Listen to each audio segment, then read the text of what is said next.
Jai Saparika Shri Guru Goranga Radha Sham Sundar Giridhari Jiyo Ki Jai.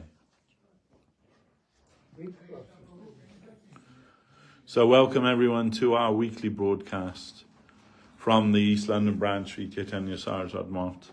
On this is the Adivas day of Sri Gaur Purnima, the advent of Sri Chaitanya Day in India.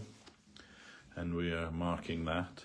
As Adivas, we're making some preparation for the next 2-day festival, Gaur Purnima, and also the great Mahotsav of Jagannath Mishra. So over the last few months, I don't need that. Over the last few months, we've been going through the books of the English talks of our founder Acharya and Vishnupad Srila Bhakti Rakshak Sridhar Goswami Maharaj. Now we are on the volume 3 of the sermons of the Guardian of Devotion. So these are all taken from talks in English by His Divine Grace between 1981 and 1988.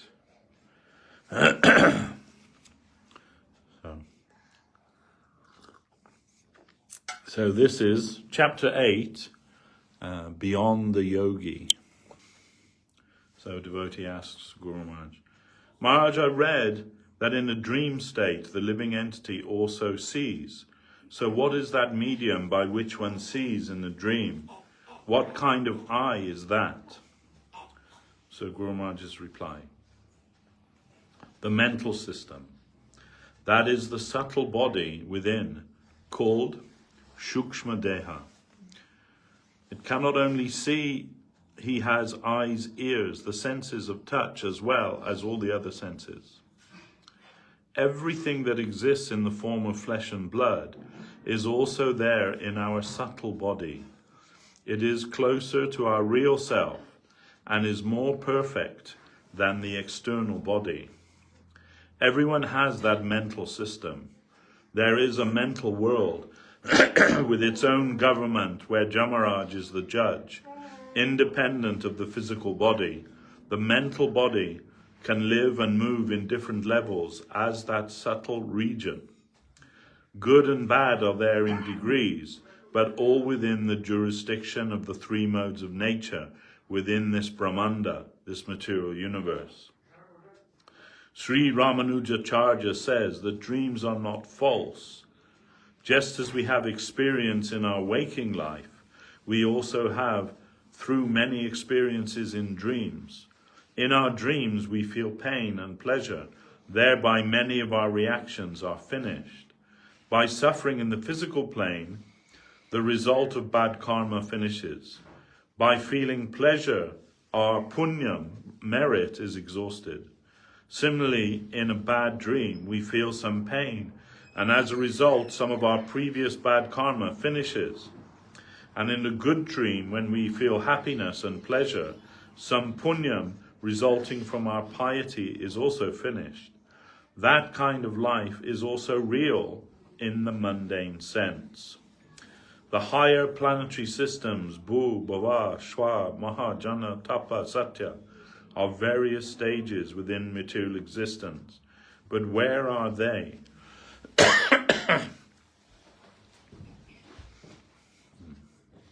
But where are they? They are not in the physical plane, but in the mental plane, the world of mental experience. So I asked Srila Maharaj a question once. I said, I read in the writings of Bhaktivinoda Thakur that the descriptions of hell given in Srimad Bhagavatam, they are just allegory. And I said, so what does that mean, Maharaj? What does that mean? And he said, yes, they are allegory, just as this whole material world is an allegory. So it doesn't mean it doesn't exist, or that it's just imagination, or tales to frighten children, or to frighten us to be, good people, law-abiding citizens. But it exists, and we experience it, but it is ultimately unreal, just as everything in this material world is unreal.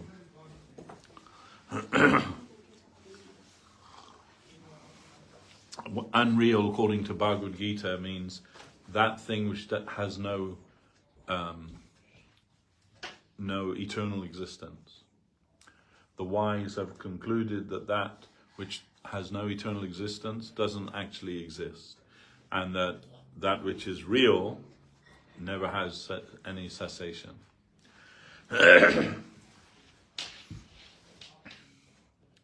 So then the devotee says, so are the living entities there already living in their subtle bodies, not in gross bodies of flesh and blood? Guru Maharaj. Yes, even the trees and stones have their subtle bodies, but they are not awakened sufficiently. The degrees of awakenment are all different. Misconception under the modes of mundane nature, gunamayi, extends according to its degree up to Satyaloka, the plane of Lord Brahma. And finally, the negative side merges into Viraja and is finished. Then the spiritual plane begins with Brahmaloka.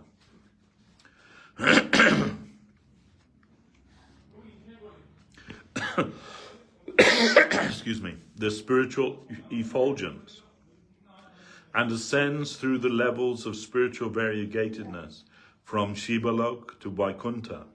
Above that is Ayodhya, then Dwaraka, and finally Vrindavan in Goloka. So, gradation extends everywhere up to Swayam Bhagwan in Radha Kund. There are the Rasa Lila, the Govardhan Lila, and the pastimes of Radha Kund. And in all things, the standard of measurement is according to Rasa, the Anandam, the degree of ecstatic joy. Each individual country has its own currency, such as the dollar, pounds, rupees, rubles, yen, etc. But the international standard is gold. Similarly, Rasa or Anandam is the universal standard by which we are to measure what is high and what is low. And the devotee says, so why don't the Gaudiya Vaishnavas use any yoga practices such as yoga asanas, pranayam, etc. in their service to Krishna? Good question. It is interesting to know, actually, that up until the time that Srila Sridhar Maharaj took sannyas, he said, I used to do yoga asana every day. And until sannyas, then I stopped. And he would say, that is why my back is so, in my old age, my back is very straight. And even when Guru Maharaj was in his 80s, his like a lot of older people, they stoop, but he would stand. And for a Bengali Guru Maharaj, he was 6'2", so he's very tall for a Bengali. Bengali men are usually short, but Guru Maharaj is very tall. Anyway, this is the question. Why don't the Gaudiya Vaishnavas use any yoga practices such as yoga asana, pranayam, etc. in their service to Krishna? And this is Guru Maharaj's reply. The Gaudiya Vaishnavas discard any artificial things. God is with the heart, and that is the important part. We are to appeal to the heart and have transactions with the heart, and not that by manipulation of the natural forces we shall gain some mystic power and try to exert that on God. Is that a form of worship? For one who has heart, the hearty transaction is the most natural, and that is service. Satisfaction is for the Lord. So what is the value of trying to gain some power from elsewhere, and by dint of that to try to encroach upon him?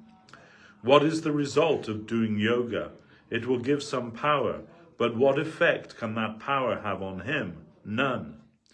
We are not to try to exert our energy upon him, but the opposite is necessary.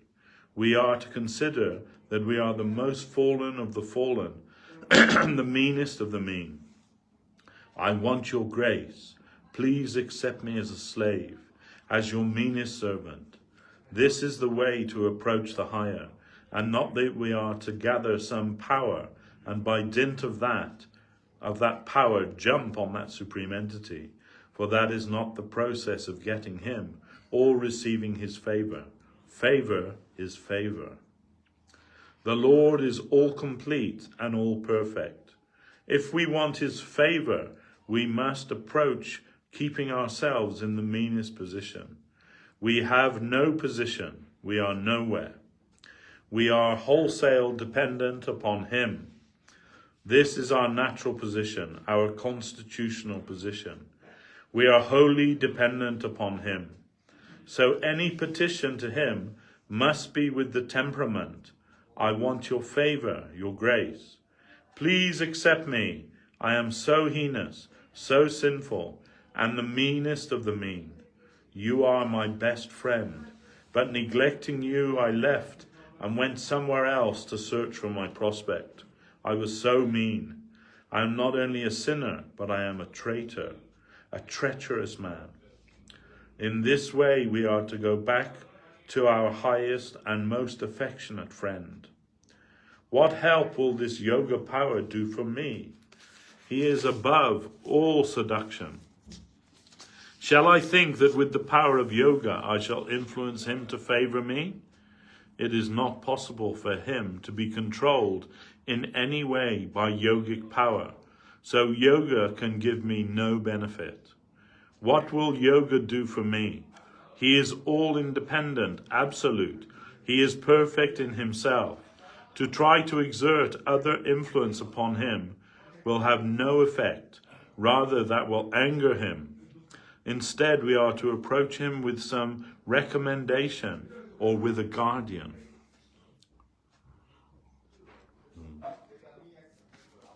The Guru and Vaishnavas are our guardians.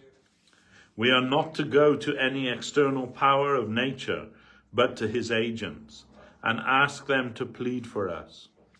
By yoga we can acquire some subtle power, but no power can work on him against his sweet will. We must approach him in the line of his sweet will, and with those who have faith in his sweet will.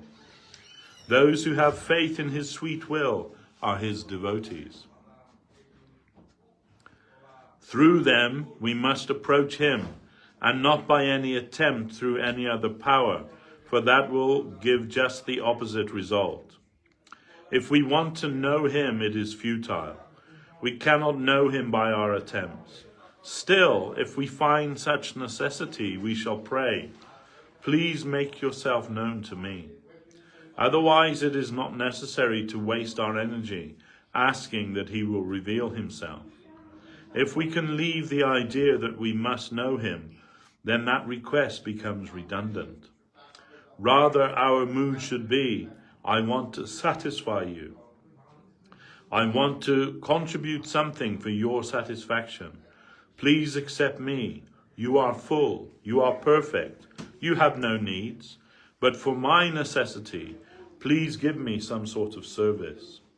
Service means in the line of satisfaction to him. And that should be our attitude to approach him.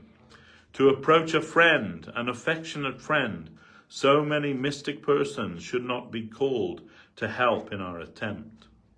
Jamadibir Joga Pate Kama Loba Hato Muhu Mukunda Sevaya Jadvat Tatamadhana Sangjati.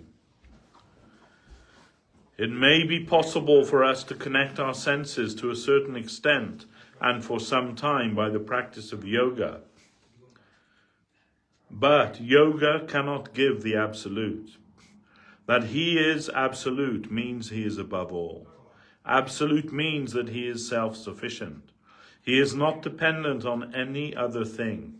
Yoga can only help us to control our mental and physical anomalies or eccentricities. That too only for the time being, not for eternity. For the time being, lust, anger, greed, illusion, etc., Kama, Krodha, Lobha, Moha, etc. all may be brought under control, but only for some temporary period. Mukunda Sevaya. But if we can engage ourselves in the service of Mukunda, then all disturbances will leave us once and for all. By finding the sweet taste in his service and company, all these so-called charming proposals will retire eternally. The charm for lust, the charm for anger or for greed, all these things will vanish altogether and won't come back again. If only we can get the taste of serving the Lord Mukunda. Naham Veda na tapasa na danena na chejaya. Sakya evam vido drashtam dristavam asiyam mama. Bhaktya tvana yaya shakya aham evam vidorjuna. Gyatam drishtam chatatena pravestam cha parantapa. This is from the 11th chapter of Bhagavad Gita. All other means fail. Only exclusive devotion can draw me as you see me here, Arjun. But other things cannot lead to such a position. Temporary devotion also will not be sufficient.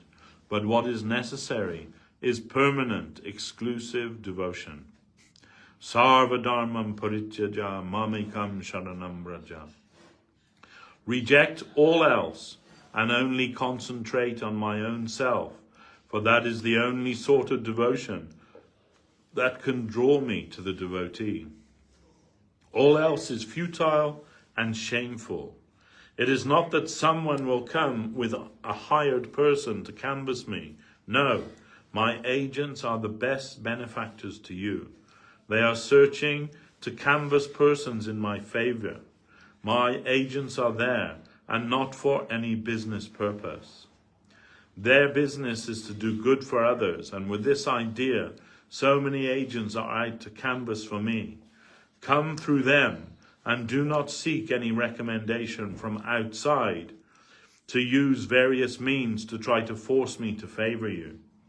That is not the proper path, but come to me through my own agent. It reminds me of something that Bhaktisiddhanta Saraswati Thakur says. And we see that. Sometimes we're invited to some, program in a hall, or just recently we were at some, for Shivratri, we were invited to the hall there for that. And always they have a priest, they hire a priest to do the puja and everything for that time. But Saraswati Thakur, and in India that's very common, that in the time of Gurudev and even in the time of Srila Sridhar Maharaj, some rich man would invite us to his house for a festival. And in Calcutta there's some very big houses with big gardens and everything, and we would go to those.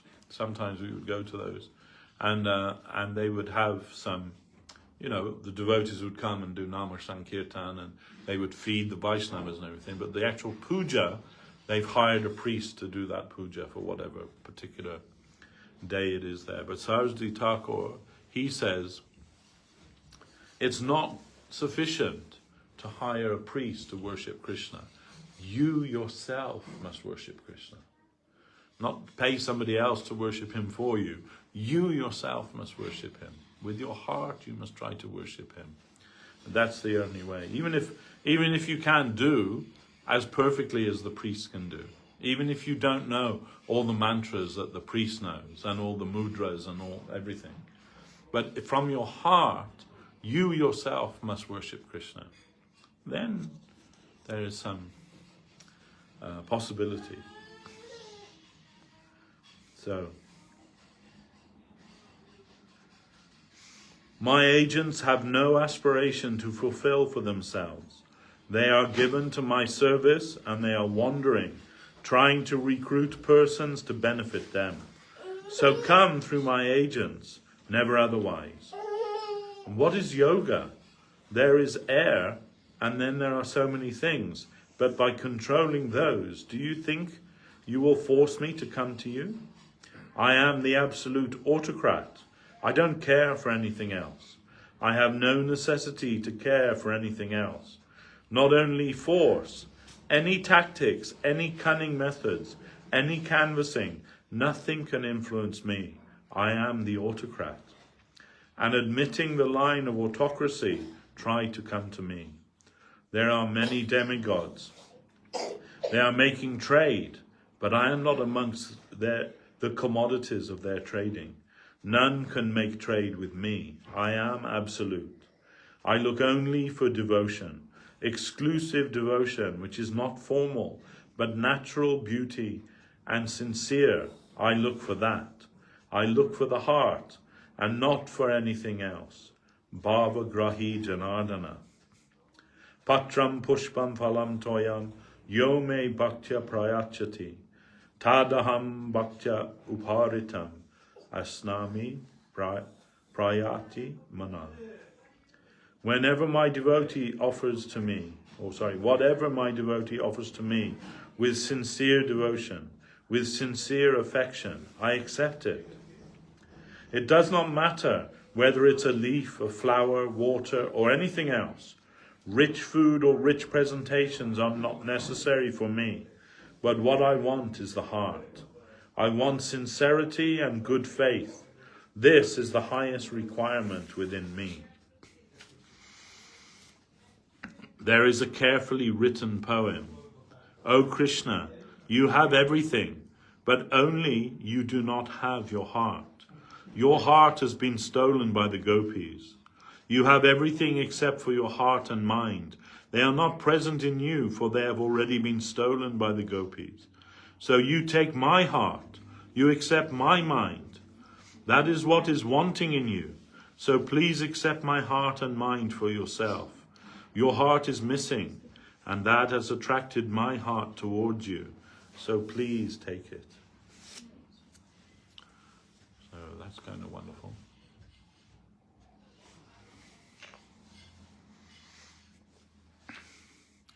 What does anyone think about that?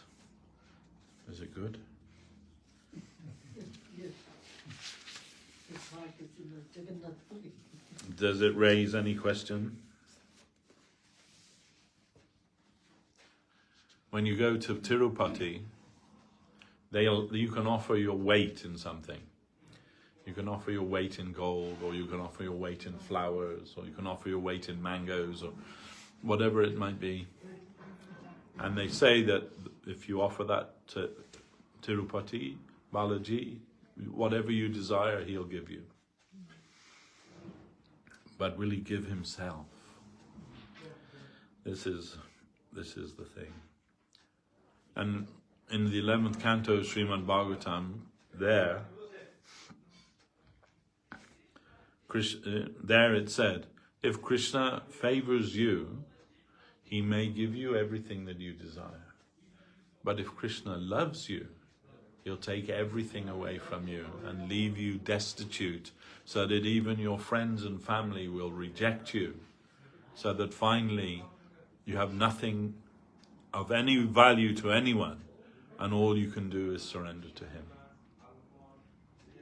Sounds harsh, huh? His nature is like that. That's what he's called. He who steals away the hearts of his devotees. He takes everything until there's nothing left. So Guru Maharaj says, that you have to practice your hand to give. We are, very closely and very carefully holding on to those things that we consider to be valuable to us. We don't want to leave them. And so Guru Maharaj says, this is, like miserly mentality. He said, but even if you're the biggest miser, you should practice your hand to give. He said, so if you don't want to give anything valuable to Krishna, give something worthless to Krishna. Give some paper or just anything that has no value to anyone else. But this way you'll practice your hand to give. Whenever you come in connection with Krishna, you must give something. And then When you've run out of all the worthless things to offer to Krishna, then you will have to, now it's your habit. They say habit is second nature, right? So if you make it your habit to always give, to make your hand always give, then you've got nothing of worthless things anymore. You can give something that you consider to be valuable. What you consider to be valuable, it may not be valuable to him, but something that you have to offer that to him now. And when all of those things have also gone, and you have nothing left to offer, then you will have to offer yourself to him, which is what he wanted all along. That's what he wants, that you offer yourself to him. And this way, we heard Srila Govinda Maharaj every year at this time, just before Gaura Purnima, Srila Govinda Maharaj would go out to collect rice and potatoes and all of these things for the upcoming festival. A small party he would go with. Later years he would send others. Acharya Maharaj would always lead a party for that. But anyhow, when he was younger, he himself would go. So we heard that one day he came to this village and he's got like a cart, hand cart, and as he's walking, every village has like the head man, right, of the village. So he found out who that is. He's going to his house. And as he's going, all the like teenage boys are going, "Hey, where are you going?" And he said, "I'm going to see, whoever it is." And they're like, "Good luck, buddy. He never gives anything to anyone. You won't get one grain of rice for him." And Srila Gurudev, a big smile on his face, he says, "We shall see. We shall see." And they're like, yeah, they're all laughing as Gurudev goes to the house then. So he goes in the house. They let him in the house. And maybe like half an hour or an hour later, he comes out, and his trolley is like just piled high. Rice, potatoes, flour, he's coming with that. He waves at the boys, you see? And out it goes his way. Then the boys, they can't believe it. Right? So they rush up to see that old man and they say, "What happened? Baba, you never give anything to anybody. We know that." Like, what happened? And he said, and he came out with it. Did he steal it? Like, what happened? And he says, that man says, that devotee, he filled my heart with some kind of otherworldly joy. I would have given him more if I could have. I cannot tell you like how much joy he gave in my heart. So I could not refuse him anything. I would have given him I would have given him the deeds to the house if he'd have asked for that. No, this is the power of devotion.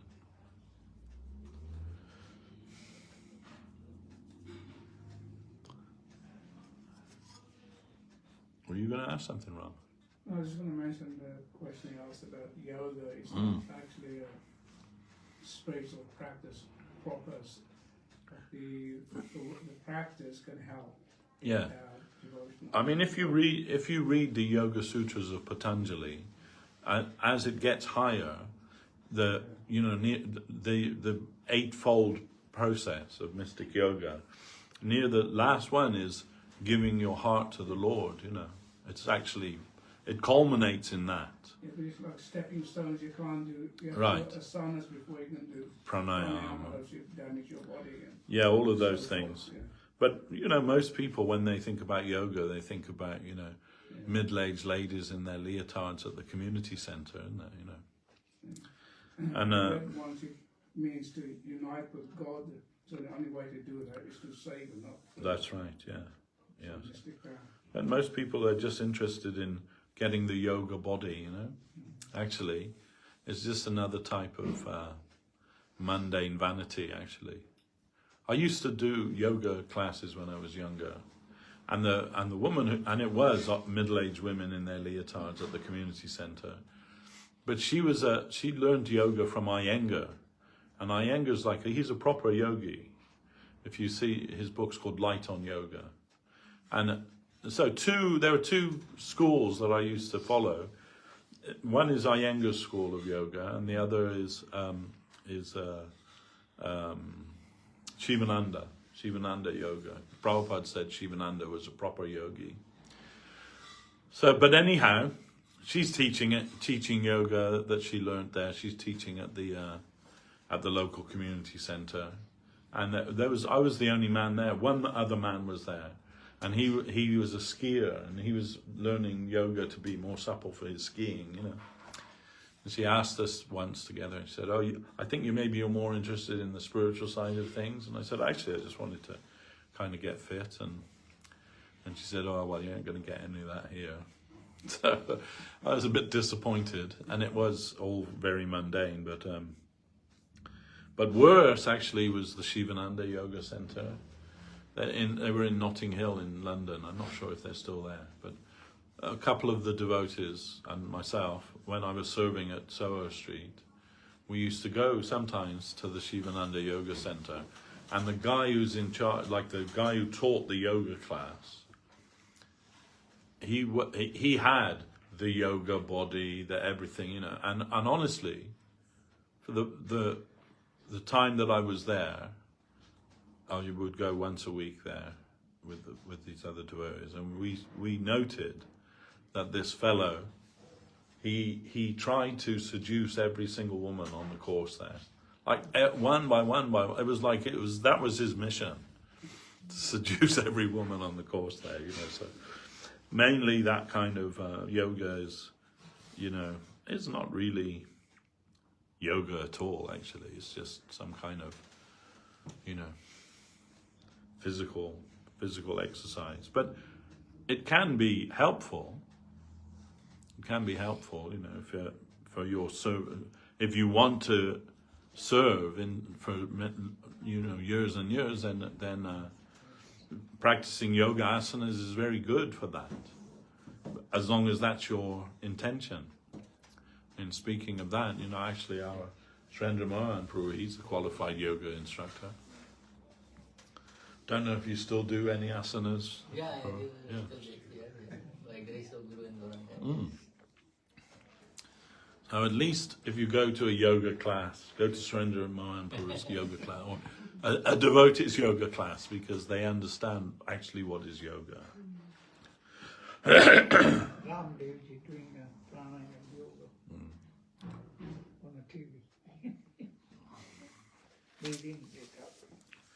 So this is chapter 9, the foundation of fortune. So a devotee asked Guru Maharaj, what advice do you have for a devotee who is struggling along in his spiritual life, but with no taste for Krishna consciousness?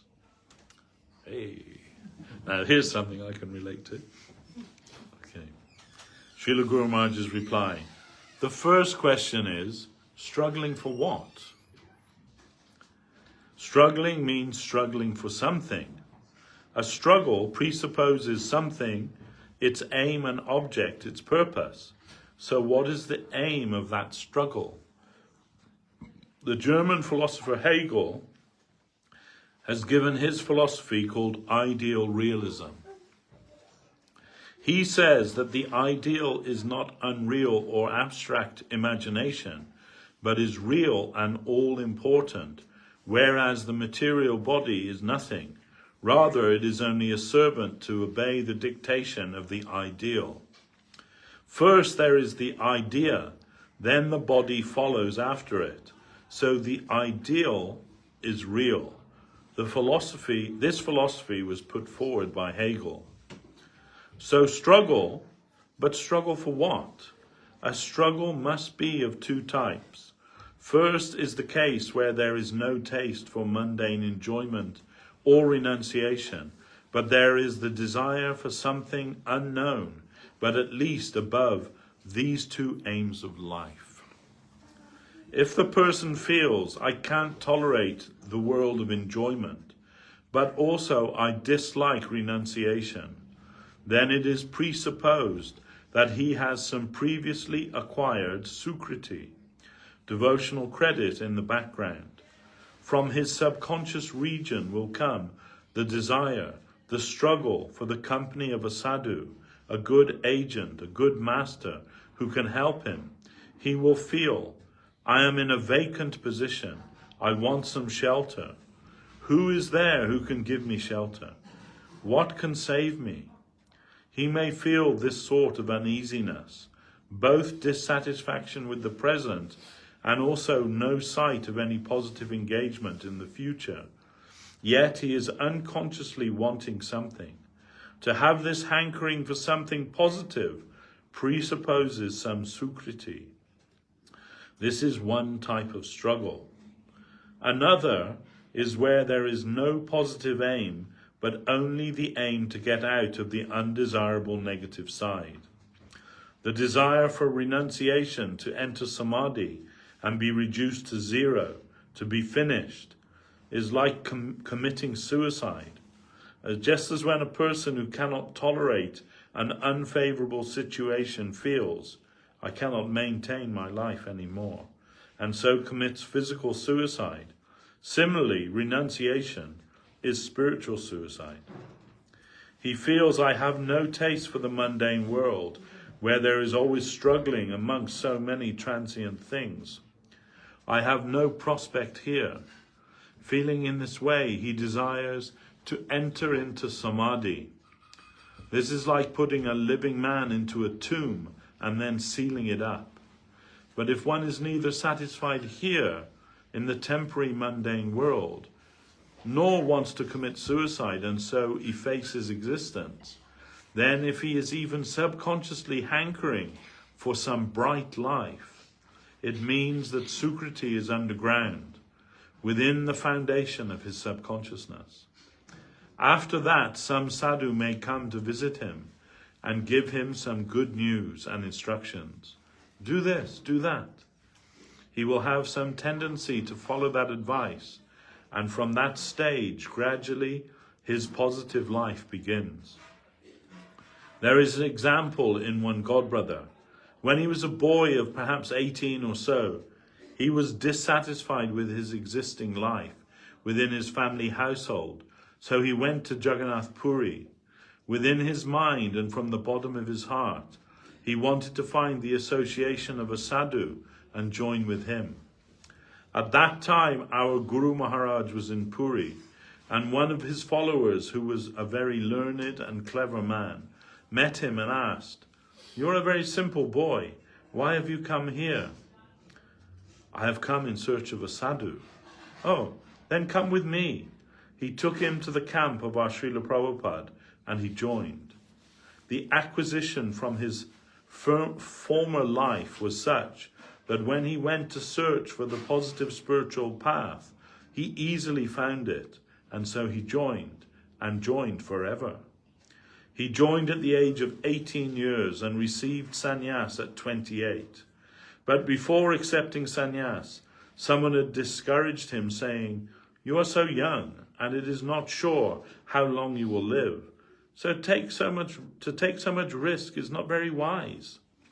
And he was also hesitating and said, "Prabhupada has proposed this, but I am hesitating, and some of my friends are also misleading me."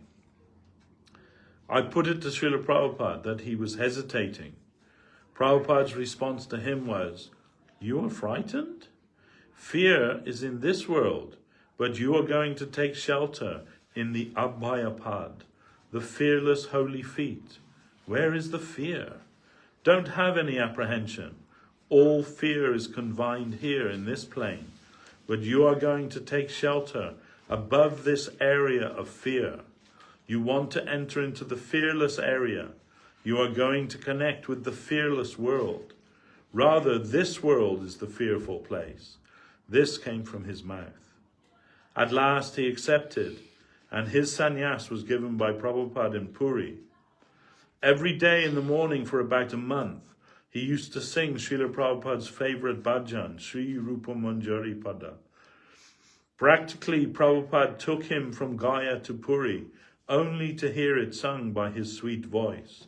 He sang, Radha Padankita Dham, Brindavana Jaranam, Taha Yena Ashraya Korila.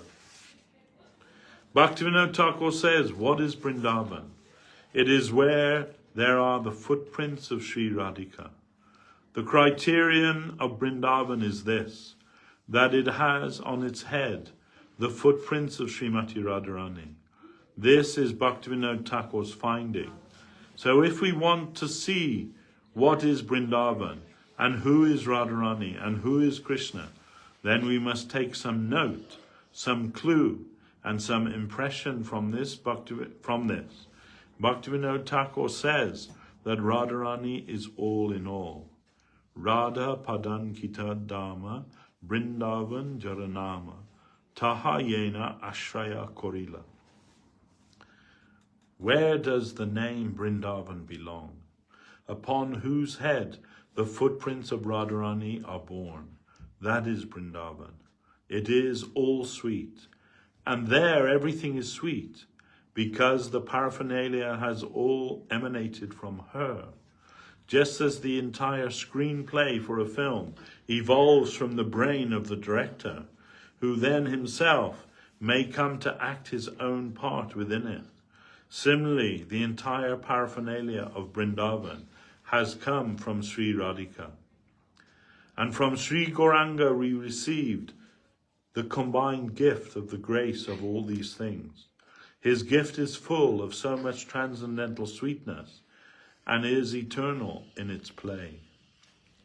There is a bird called a chatak, which always faces towards the sky, praying for water. His nature is such that he can only swallow from above and cannot collect from the ground. We should be converted into that type of bird in our hankering temperament for a divine drop of the divine sweetness, of the divine nectar which Mahaprabhu is distributing. Nectar, not honey, is the sweetest liquid of which we can ever conceive. Honey is mundane, but nectar is something from above this mundane world. Honey is found here in this lower plane, but nectar is only of our imagination. We have no experience of nectar in this mundane world. Its character is transcendental. It is called Amritam, or God's food. There is nectar for the devotees, the godly, and poison for the demons. Mahadev, who gave indulgence to the demons, had to take poison generated from the churning of the ocean of milk. This appears to be a peculiar thing, but he took that poison on the order of Vishnu. Therefore, through the connection of being engaged in Vishnu's service, he did not die. Rather, that poison became ornamental to him by making his throat blue. So sometimes Mahadev puts a petition to Narayan. You have given me this undesirable service only to deal with the culprits. What to do? It is your will that I should be given charge of dealing with the demons. So sometimes I have to become friendly with them, but your will is supreme. This is the position of Mahadev, who has the touch of the world above, but who is the master of the whole of the misconceived area. Then the devotee asks, so what is the most direct and efficient means to attain a taste of Krishna consciousness? Guru Maharaj replied, Satam prasangam mama virja sambidho bhavanti hrit karna rasayana kataha taj joshnad asps va pavarga vartmani shraddha ratir bhakti anukramishyati.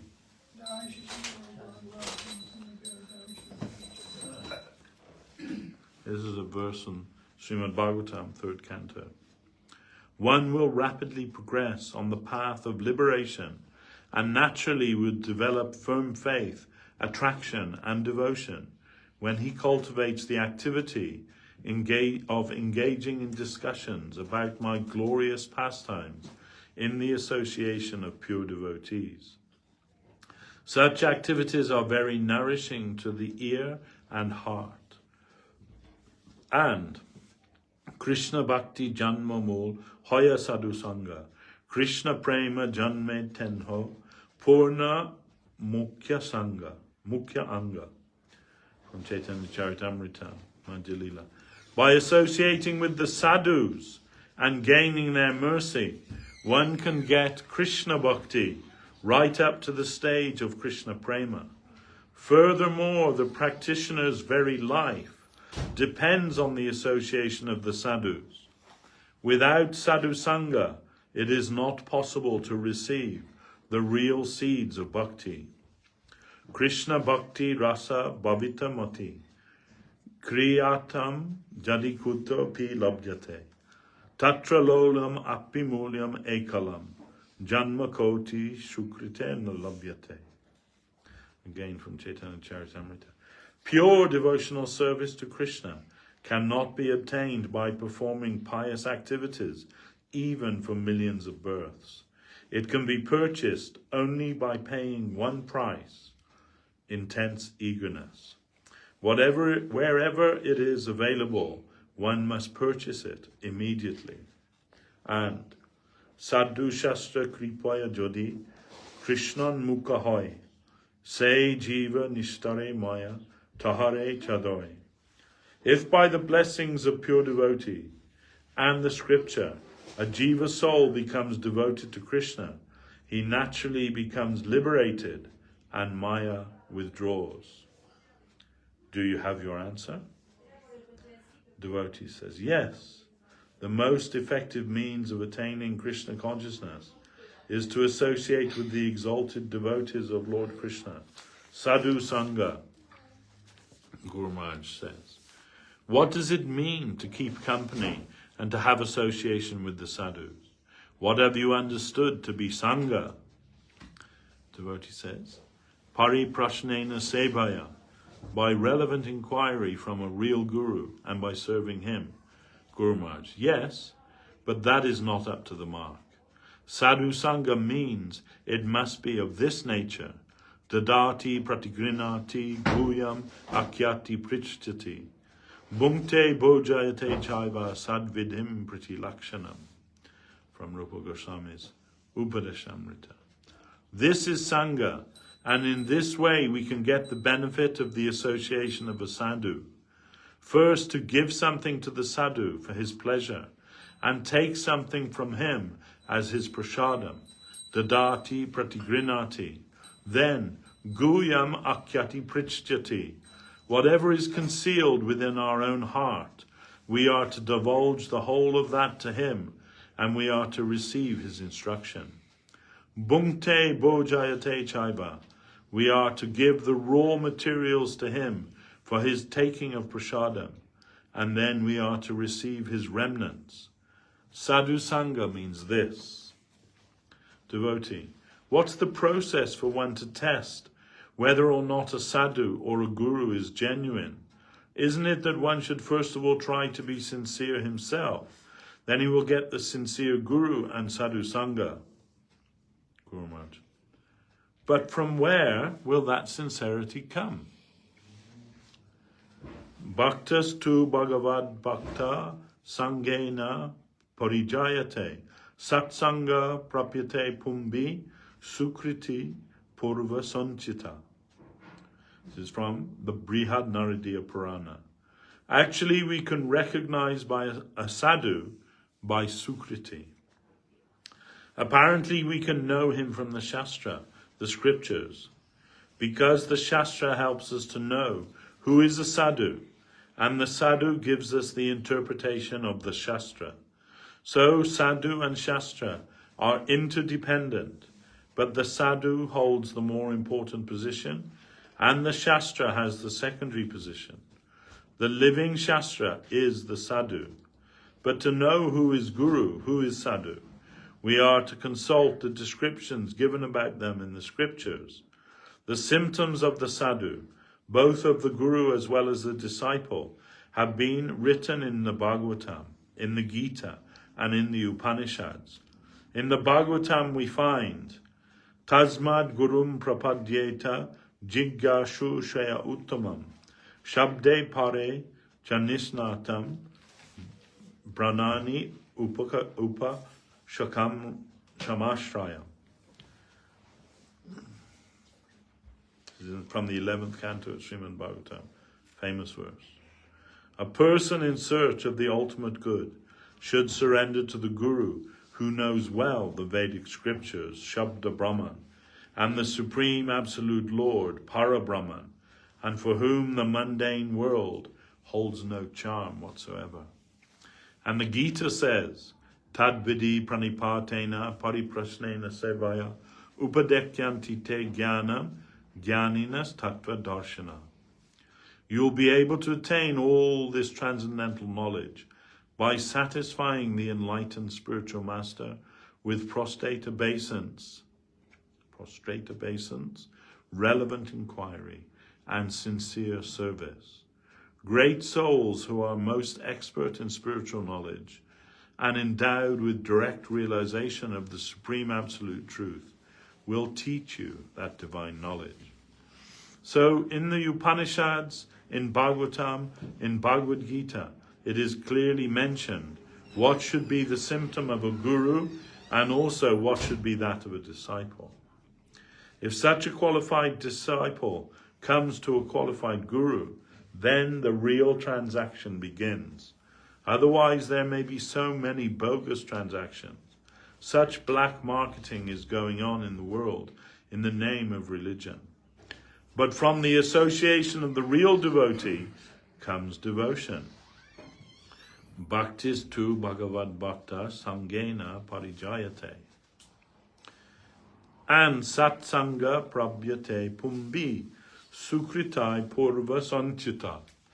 One can come to a proper guide, a sadhu, as a result of his previous activity.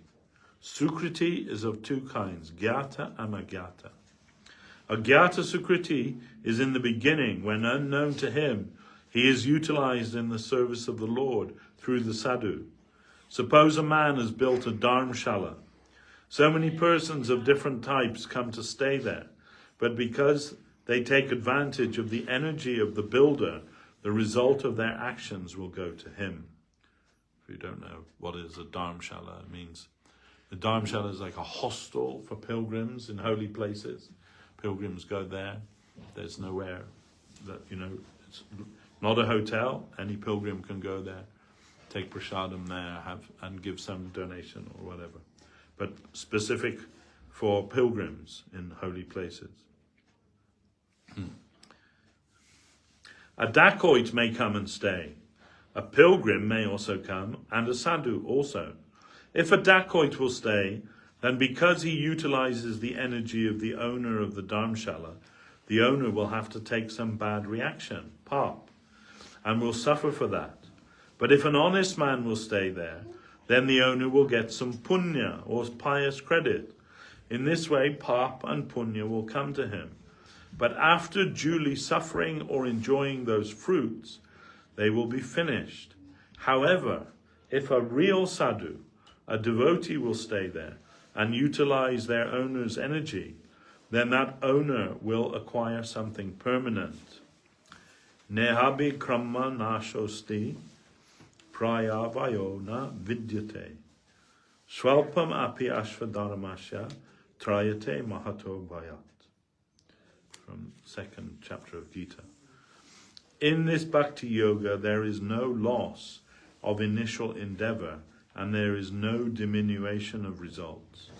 Even the slightest performance of this bhakti yoga saves one from the great fear of birth and death in the material world. Mahato bhayat. Guru Maharaj says, Mahabhaya, the greatest fear is the fear of death. Some permanent acquisition is deposited in his account, and everything else, both the happiness resulting from accommodating a good, honest man in the worldly sense, as well as the suffering resulting from his accommodating a dacoit, will be finished.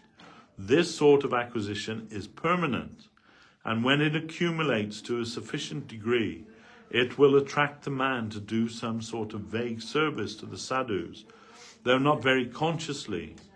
That is also accumulated, and when it reaches a certain stage, the search for the truth will awaken within him. He will think, for what are those sadhus living?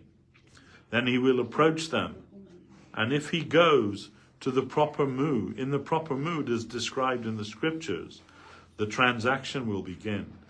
The association of or connection with a real sadhu occurs by some underground activity known as sukriti. Sukriti is of two types, agyata and gyata, unconsciously acquired and consciously acquired.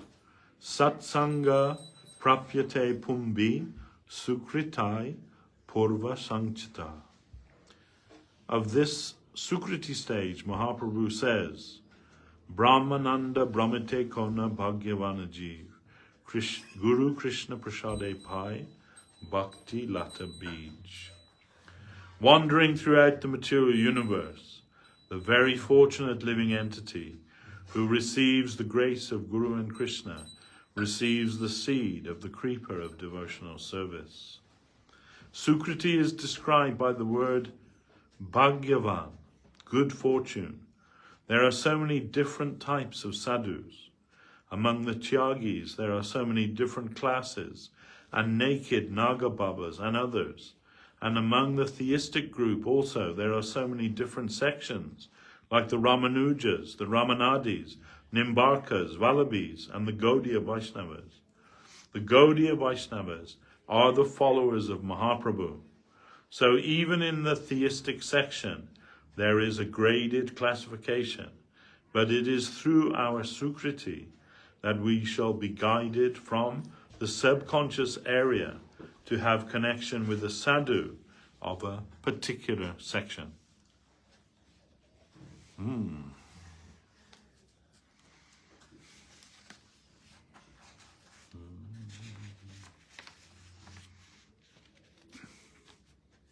Anyone have a question about any of that?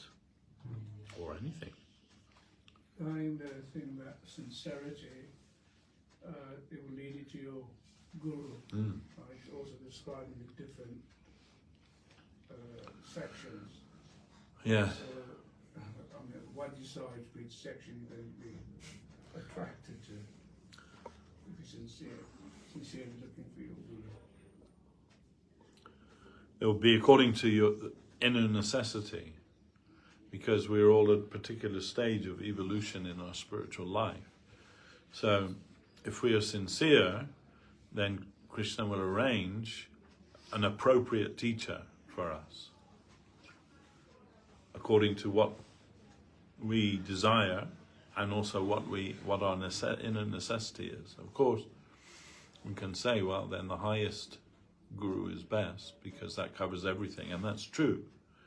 This is, Srila Prabhupada writes that in many places in his purports.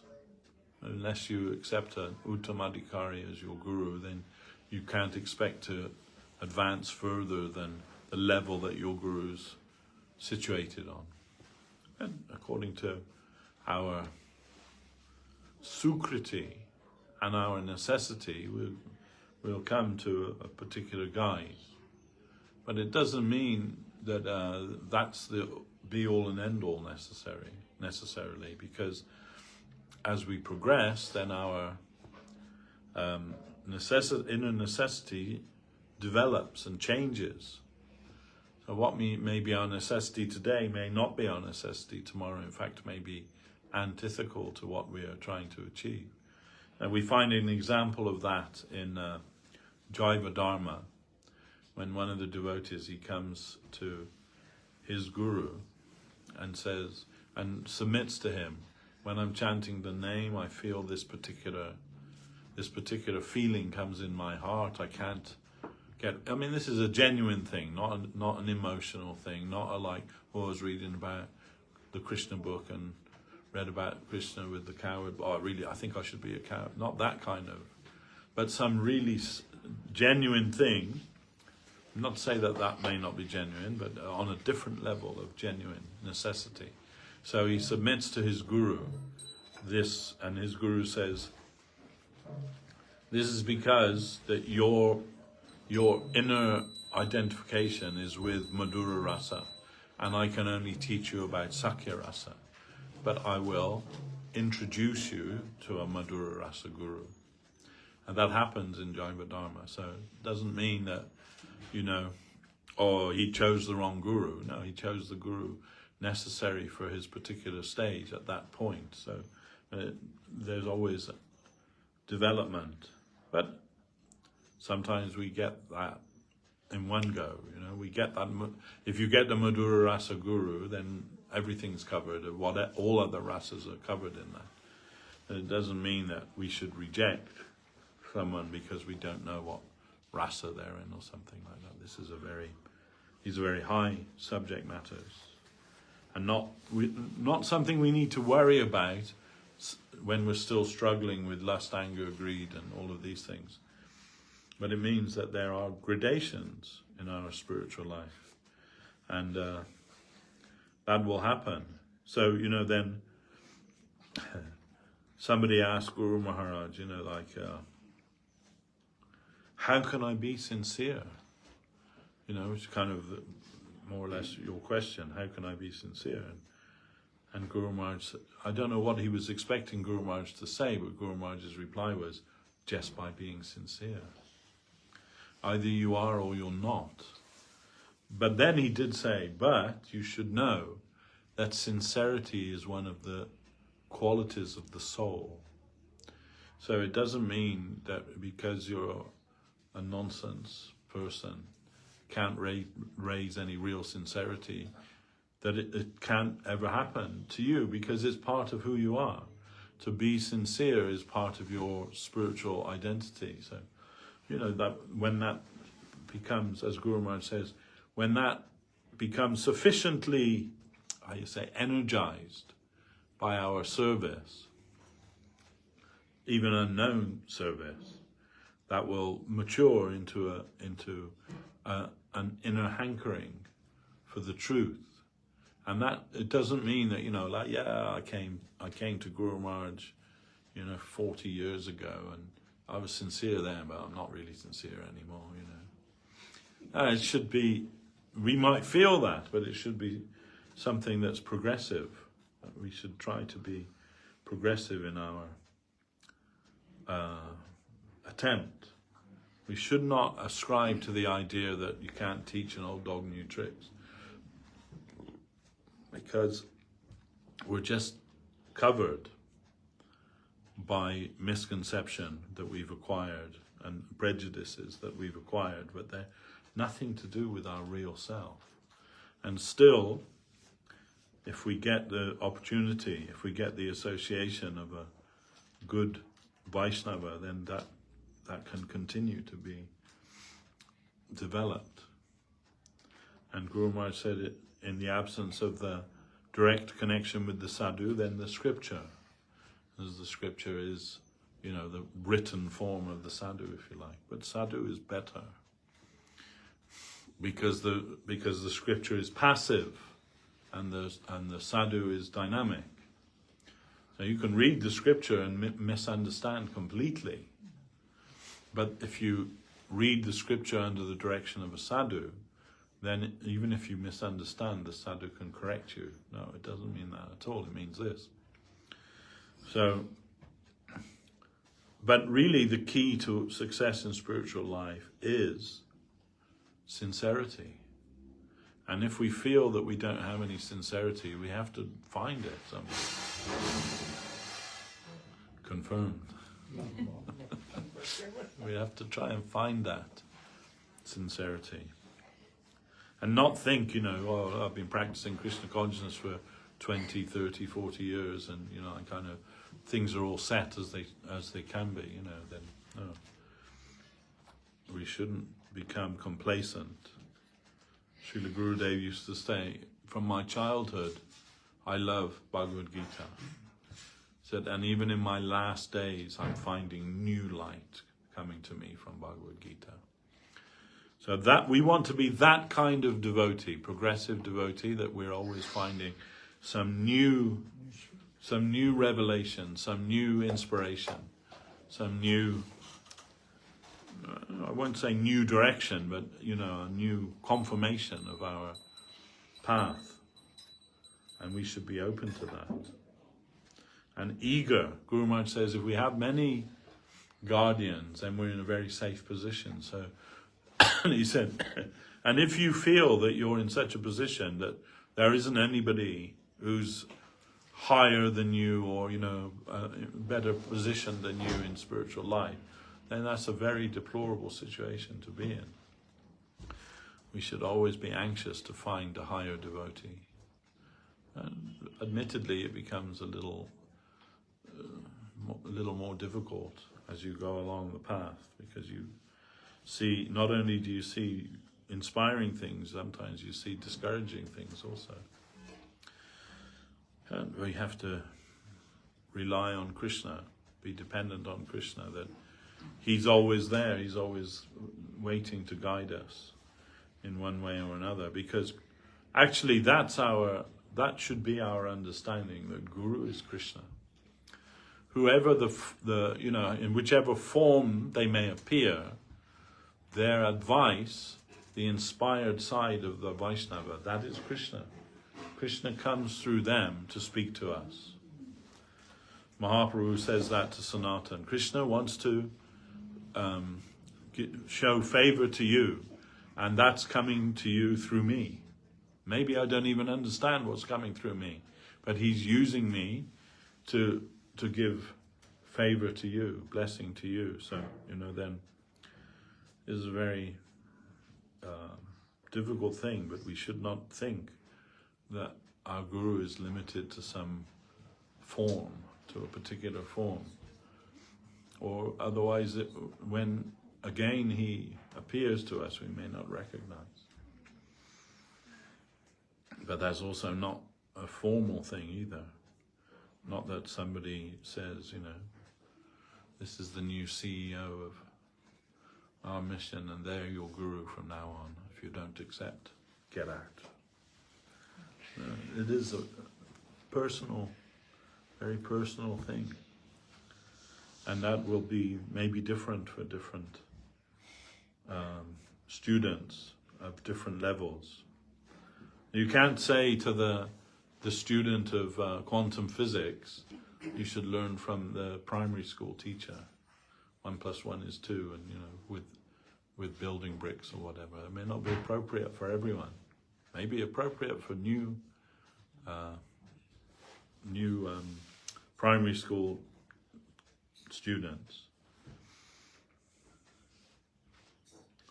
Unless, of course, that primary school teacher also knows quantum physics, then you're in luck. Anyway, the free flow of faith, which Srila Guru Maharaj would say. We are messiahs of the free flow of faith. And faith is the only medium by which we can approach Krishna. There is no other medium by which we can approach or attain Krishna other than faith. So I have to try to encourage faith in ourselves and faith in others in the proper line as much as we can. Wherever we find that, and we shouldn't be prejudiced against that. Guru Maharaj says, some people say, why should we worship a god from India? So why should we do, and Guru Maharaj says, not why should we be envious of that, That Krishna appears in India. All the avatars of the Lord, they all appear in India. That's not by a coincidence. As Goswami Maharaj would often say, why do you go to a golf course to play golf? Because that's what it's designed for. So India is also like that. It's designed for that. Why should we say, oh, well, I'm a Christian, I can't worship Krishna, And it's not a higher level of thinking. Actually, it's not about conversion, it's about revelation, about awakenment. Because just thinking about body, not the soul. Exactly, yeah. So we're all guilty of that to some degree. We identify with the country of our birth, we identify with our body, we identify with the religion that we were brought up in and all of these things. But we shouldn't, that to me, I cannot understand actually. Maybe I should be able to understand, but I cannot understand when what Mahaprabhu has come to give is so great and so wonderful. Why people who claim themselves to be religious, why they can't just embrace that? Why not? You know, yes, what Jesus gave, very nice. But this is better than that. Maybe that's the difficulty, you know. It comes down to what level you were talking about earlier on. Yes, it's true. But Bhaktivinoda Thakur does say the day will come when all intelligent men and women of this world will see Chaitanya Mahaprabhu's religion of love as the only panacea for all that ails us, and all other religious ideas will disappear in the wake of that. So, you know, that sounds fantastical to us almost, you know, unbelievable. But Bhaktivinoda Thakur said it must be true. He also said the day will come when the European fair-skinned men and women of Europe and Asia and Russia and America, they'll join with the devotees of India with their arms upraised, chanting Jai Sachinandana, and visiting the places where Mahaprabhu had his pastimes. Srila Govinda Maharaj said, when I read that, I thought, yes, must happen, but that's not happening in my lifetime. But now it did happen in his lifetime. And we're like not just testimony to that, we're part of that. You know, otherwise it's not possible. Such a great thing. So, you know, then what else can we do? The call of truth was more than the rubber stamp that we grew up with. It doesn't mean that because if now you're a professor of quantum physics, it doesn't mean that you're not grateful to your primary school maths teacher, is it? Of course you're grateful. Without knowing that, there's no way you can know anything more. Everything begins. A, B, C, 1, 2, 3, all of these things begin somewhere. Well, there are few things. It doesn't come straight away. No. Like faith, trust, Of course. loyalty. All of us, as devotees, we're all works in progress. You know, and not just devotees, everybody actually, when it boils down to it. Most people, they're just interested in, you know, the rubbish of this material world, distracted by that. And now there's like you can be 100% distracted 100% of the time now. Very rarely do kids say, I'm bored now, because they're just sitting in front of their screen doing something, right? When I was growing up, they used to have at lunchtime like a 20-minute children's show called Watch with Mother. And you watch that for 20 minutes before it was sort of sandwiched between the news and something, you know. And then in the evening you'd come in, 4 o'clock in the afternoon, children's television, till 5:45, and then it's the news. That is it. Now you can watch, you know, you can watch Bugs Bunny 24 hours a day on something, you know. Now you've got like 200 channels of garbage. You have to flick a lot through those channels before you find anything worth watching. But that's what it is now. You don't need anything to be distracted. What you have, everyone has it in their pocket, right? That device, you can be connected to a whole world of Maya with that. You know, so no one needs to say I'm bored anymore. But actually being bored is a kind of good thing because it helps generate your creative nature. But when you're just like chewing bubblegum all the time, which is what it is, right? Somebody said television is bubblegum for the eyes. So mainly that's what it is, right? We're just watching some rubbish. It has no real nutritional value whatsoever. But, you know, that's the world we live in today. So not only do we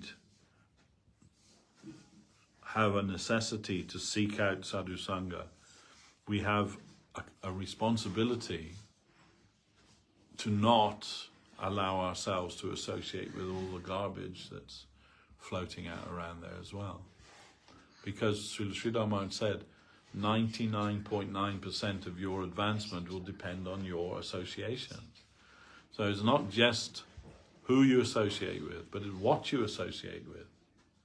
You can all these ideas, all these images, all of these sounds. You can associate with that or not associate with that. That's up to you.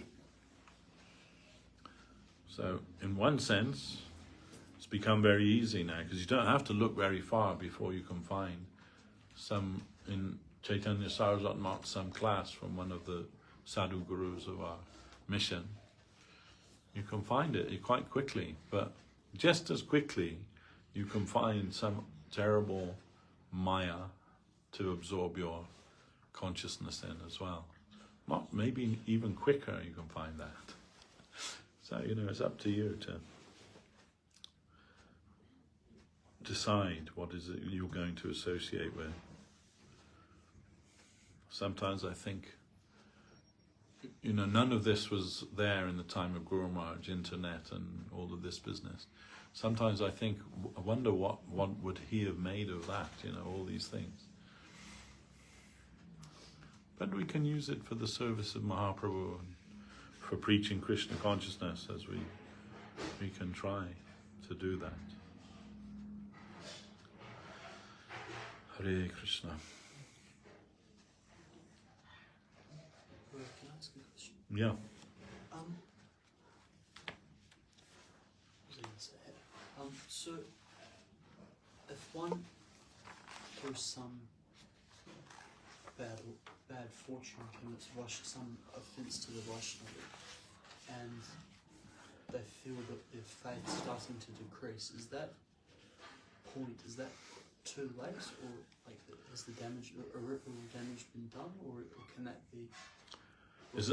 Is never too late. Krishna is the Lord of another chance. And we all need another chance. All of us, you know, and I always think, you know, if I don't, sometimes I need to give someone another chance when everyone else is saying no. But I think, well, one day I may need another chance. If I don't give someone else another chance, why will I be given another chance? So, you know, then it is actually a difficulty if we make offense to the Vaishnava. That is, you know, that is called hati mata, right? The mad elephant offense. If you allow a mad elephant into your flower garden, then you don't expect your garden to last for very long. So is that type of offense. But at the same time, it's very difficult to offend a Vaishnava. A real Vaishnava, they don't take offense very easily. I mean, I mentioned this before when Gurudev was here, and we had a fax machine upstairs, and there was one man who we see sometimes, still living, I think, one Indian gentleman who was associated with our mission, but he's a little crazy, but he's also rich. You know, he's had some business in his life and become rich. So he was promising Gurudev all kinds of things, money and buildings and this and all these things. But he has some kind of crazy idea about Krishna consciousness. And he's also very fond of a particular, you can say, suspect guru, let's say. So anyhow, he came to see Gurudev, and then a couple of days later, this fax comes through upstairs on the fax machine for Gurudev from him. And it's like a page, big page, but page of offensive things that he wants to say to Gurudev. Oh, you're this, you're that, you're not doing this, you're not doing... And, you know, like, I found it very offensive, what the things that he was saying. So, you know, Gurudev hears the facts coming through, I'm reading it. He says, what is it, Prabhu, what is it? Oh, no, it's nothing, Maharaj. It's nothing, I said. Gurudev says, is it for me? I said, no, Maharaj, it's not for you. He says, yes, it's for me, isn't it? I said, yes, but I don't want to show you, Maharaj. And he said, why? I said, because it's offensive, you know, somebody's sent something. Who sent it? I said, the person's name. He said, oh, you show me then, show me.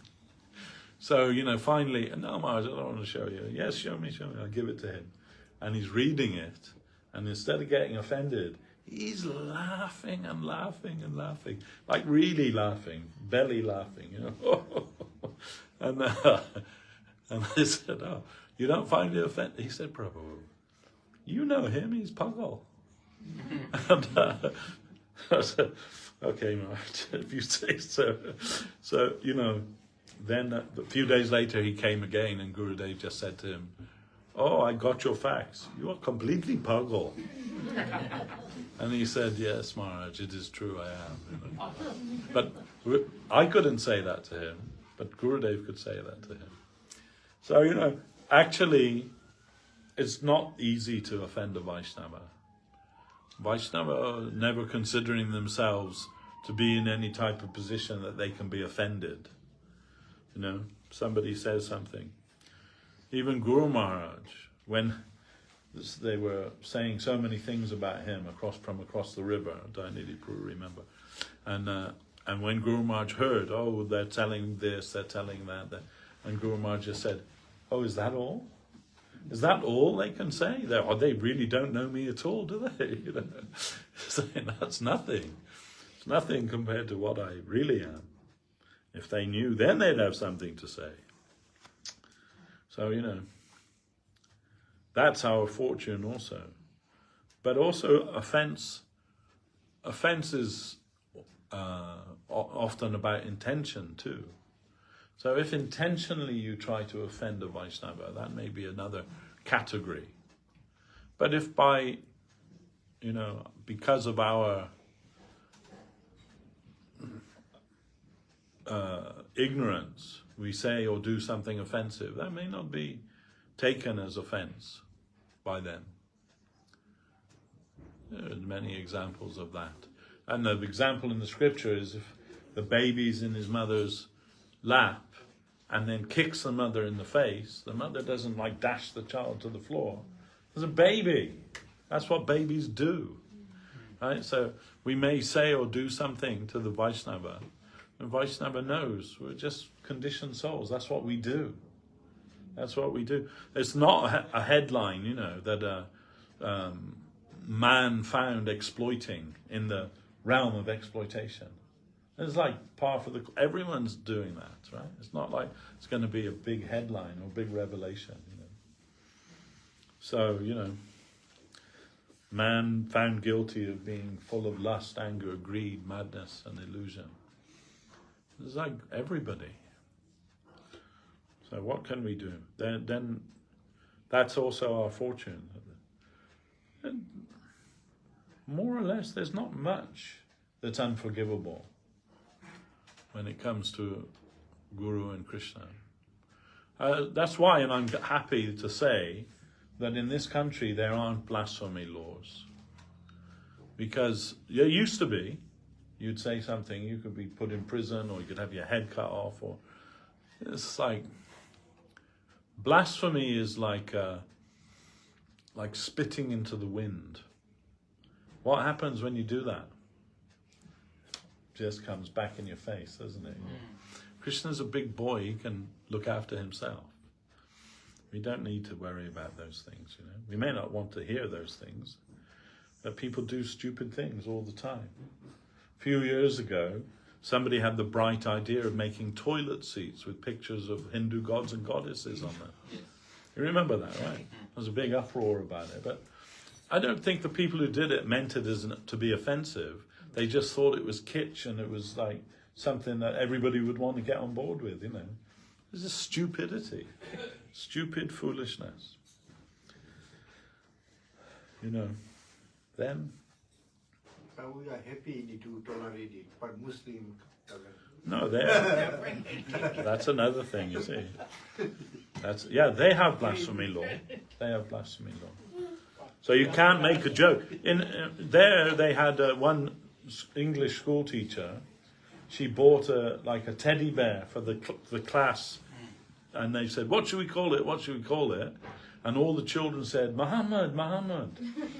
She said, "Okay, the teddy bear is Muhammad." She was going to be executed. She was arrested for blasphemy, naming the. She did. Of course, she was freed in the end, you know. But that's you know, madness, kind of madness things, you know. Would the Prophet Muhammad be offended to have a teddy bear named after him? Now they're offended. But in real terms, to offend Guru and Krishna and all of these things, it's very difficult.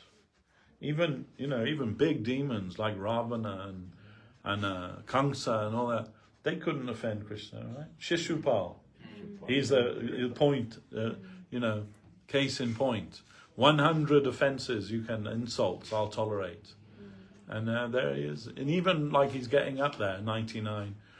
Krishna said, be careful, you know. I said 100, you're getting very close. But finally, you know, and Krishna finished him with his Sudarshan. But, you know, even that is not a bad thing to be finished by Krishna's Sudarshan. That may be a great fortune if we get that, right? So we shouldn't worry too much about that. And if we find that we made some offence, then rectify it. That was what happened with Gadadhar Pandit when he met Pundarik Vidyanidhi, right? Gopinath Acharya took him. You want to meet a Vaishnava? Yeah, I want to meet a Vaishnava. Took him to Pundarik Vidyanidhi. Pundarik Vidyanidhi, he's sitting, he's a luxury man, you know, sitting on a fine bedstead. He's got oiled hair. He's smoking a hookah pipe. He's got servants are fanning him, you know, like. And Gadadhar Pandit thought, why did he bring me here to this materialist, you know? And Gopinath, he can understand, right? Was it Gopinath or was it Mukunda? Anyway, whoever it was. He can understand. Oh, he's thinking that Pundarik is just a materialist. So then he quoted this verse from Srimad Bhagavatam. Oh, how could we take shelter of anyone else? That Krishna is so merciful that the Rakshasi Putana, she came and offered her breast to Krishna, covered with poison, and wants to murder the child. That Krishna, he is so kind that by sucking her breast, she attained the same position as Mother Jashoda. Then who is more merciful than that Krishna? And when Pundarik heard that verse, he fainted. He could pull his hair out and fell on the ground like a crazy person. He went into a trance for 9 hours, and just saying over, oh, how more merciful is that than Krishna? Who is more merciful than Krishna? Then Gadadhar thought, oh, I made an offence. I thought he's a materialist, but now I can understand what kind of devotee is he. Then I think the only way to be free of that offence is that I should take initiation from him. Gadadhar Pandit wasn't initiated then. But he said, but I will have to ask my master, Mahaprabhu, Chaitanya Dev. And he told Chaitanya Dev, what do you think?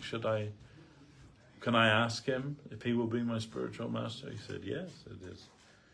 It is perfect, because you are Srimati Radharani and he is Maharaj Brishabhanu.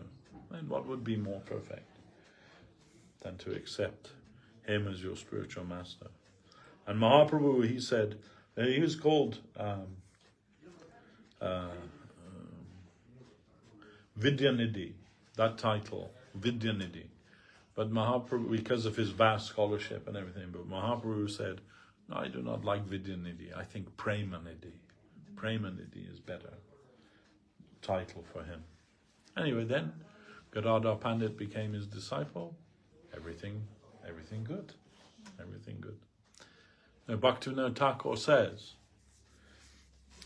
every path can lead to a good path. Even a bad path can become a good path eventually.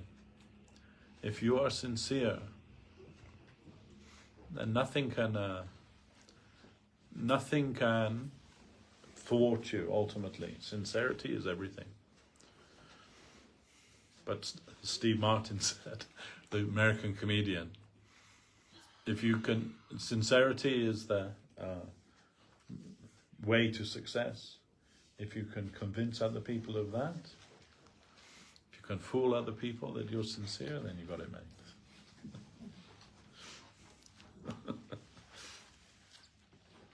Also, Holika offended Prahlad Maharaj. She had a boon. Fire cannot burn her. Yeah. She got burned because she made offense to Prahlad Maharaj.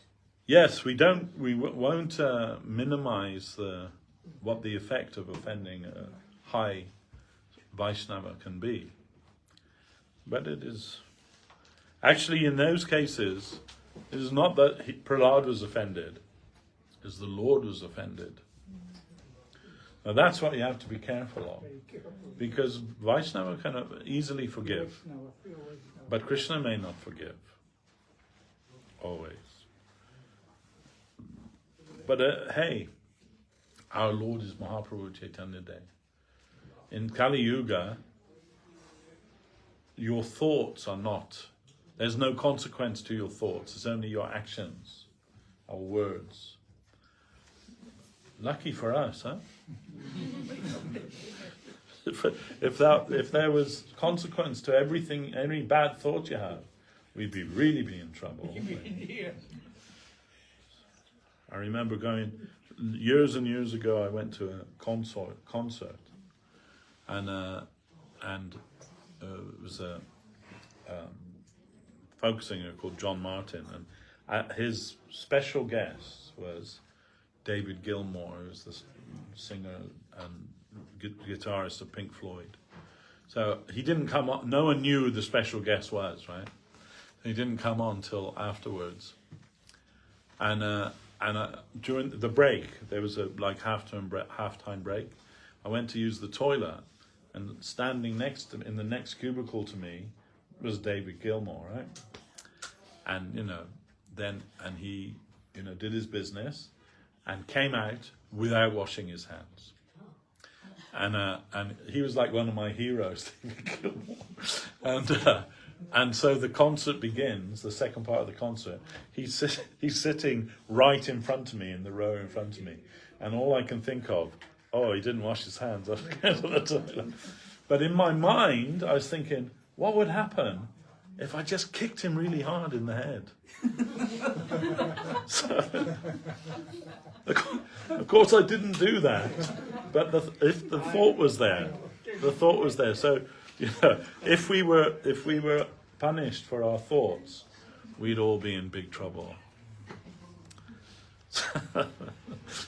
And he played his set, and it was brilliant, but I couldn't stop thinking as he's playing the guitar, he didn't wash his hands. Okay, anyway.